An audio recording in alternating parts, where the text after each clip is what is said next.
Hey guys, what's going on? I'm Barrett and welcome back to my channel. So, I'm on this message, on this journey of positivity, and I have to talk about this topic. It's going to take me off my alphabet track for the day, and I'm okay with that, so I hope you guys are too.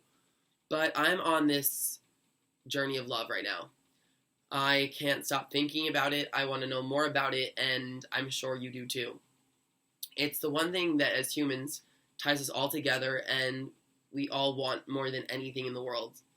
Yes, we want to be happy. Yes, we want to be successful. Yes, we want all the riches in the world. But the one thing we all really want is someone to share those things with. It really does feel meaningless at the end of the day if there's no one to go home to and say, this is what's going on. My life is this. I love you. So, I'm going to talk to you about this book. The 5 Love Languages by Gary Chapman. I'm making it very clear that I'm not being paid to endorse this. I simply was directed towards this book by some friends knowing that I was going through some stuff. And I figured, why not share it with you? So Gary, in a really concise, easy to understand way, breaks down love to 5 different languages. And he says that all of us speak primarily one. Many of us can be bilingual or possibly trilingual. But there usually is one big one for us.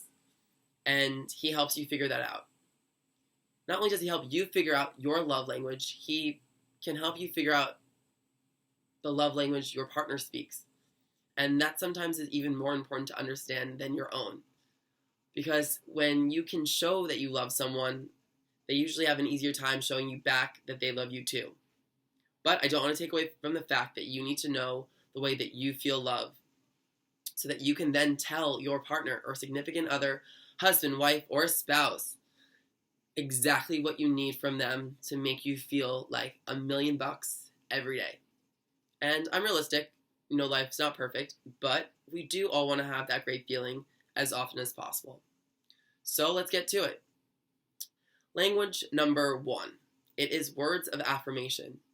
And this is things like, yes, I love you, but it's also things that are like, you're freaking amazing and I appreciate the way you keep our house so clean and tidy. Or, your support today meant the world to me. It really helps make my day easier. It's little verbal cues that let your partner know that you're thinking about them and that you understand where they're coming from. It might not be something that's super important to you, but these things could be super important to your partner, and they need to be remembered for their sake. Language number 2 is quality time. Quality time is not just, sitting on the couch watching TV with each other. It's about being with one another, present, in the moment, with 0 distractions. It's you and your girlfriend, boyfriend, husband, or wife sitting and looking at each other, eye to eye, and just listening to what the other one has to say. There's some people that he say are babbling brooks, and I am a babbling brook. I can talk to the wall for 15 minutes. I'm standing here talking to my computer and no one's talking back.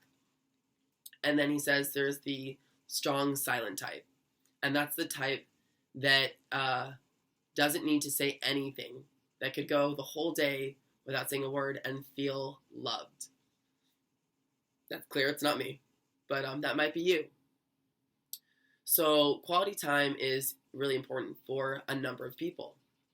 The third way that people speak love is receiving gifts. This is not just, giving fancy gifts to give fancy gifts. This is truly being thoughtful, letting your partner know that you're thinking about them for no reason at all except that you love them. It's bringing flowers home at the end of a long day, even though there's no special occasion. It's writing a love note and leaving it for them to find so that they can sit and read your words and feel special on that day. Again, this might be something that's frivolous to you. A lot of people get flowers as a waste of money. It's something that is literally going to die within a couple of days. But to someone else, it could be what changes their week, their month, their year. The fourth way people express love is through acts of service. And this is something like doing the laundry when you don't want to do the laundry, but knowing that your spouse has been doing it all week and they are tired and just need a quick break. It could be helping your spouse with the baby that you guys just had. It could be waking up and making your significant other breakfast, or just something as simple as bringing home a pizza at the end of a long day so that not only you, but your spouse doesn't have to cook dinner. The last way that people show love is through physical touch, and that's super self-explanatory. But it's important to remember that just because something feels good to you doesn't mean it feels good to your partner. And, physical touch can range anything from hugs to kisses to holding hands to cuddling to an arm around your neck to sex. And as mature adults, all of those things are important to a full developed relationship. But to some others, it's what shows them actual love. So now that you've heard the 5 different ways that people show love, I hope that it's maybe made you understand how you feel love and how your partner also feels love, so that you can start to understand their different languages. I am a bilingualist, if that's correct terminology. I speak 2 of these languages fluently, and I'm someone that likes to receive gifts. Not fancy, I'm not high maintenance, but I had someone one day get me flowers for no reason, and it meant so much to me, and I didn't even know it, that from that point on, it was just like, it makes me melt when I just get flowers for no reason. Or love notes, just surprise little text, emails, physical handwritten notes left for me to find on the bed that let me know you were thinking about me for no other reason except the fact that you were thinking about me. My second major love language is physical touch. Yes, I'm a grown-up. Yes, I enjoy sex, but it is not my main way of feeling love. I am someone who loves to kiss. I am someone who loves to hold hands. PDA in appropriate places can be what changes my entire week. So those are my 2 big ones. And, going on this whole topic of love, they say the best time to work on your marriage is before you're married, before you even know who your spouse is. And I think what the therapists and counselors and psychologists mean is that it's doing self-work.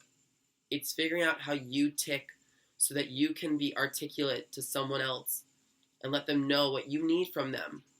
It's okay to ask for help or to ask for things in life that we want. We don't ask, we'll never have them. So, with that said, be considerate of not only yourself, but of your significant other. Take into account all these different ways that people speak love, and know that you might be with someone who speaks a completely different language than you. If that's the case, you're going to have to do work. A lot of this stems back from when we were children and saw our parents love or not love. And we need to understand that we are not our parents. We are going to meet someone that could be a lot like our mom or dad, but that is also not to say that we have to have the relationship they had. Take the time, do the work, fall in love with yourself, and fall in love with someone that means the world to you.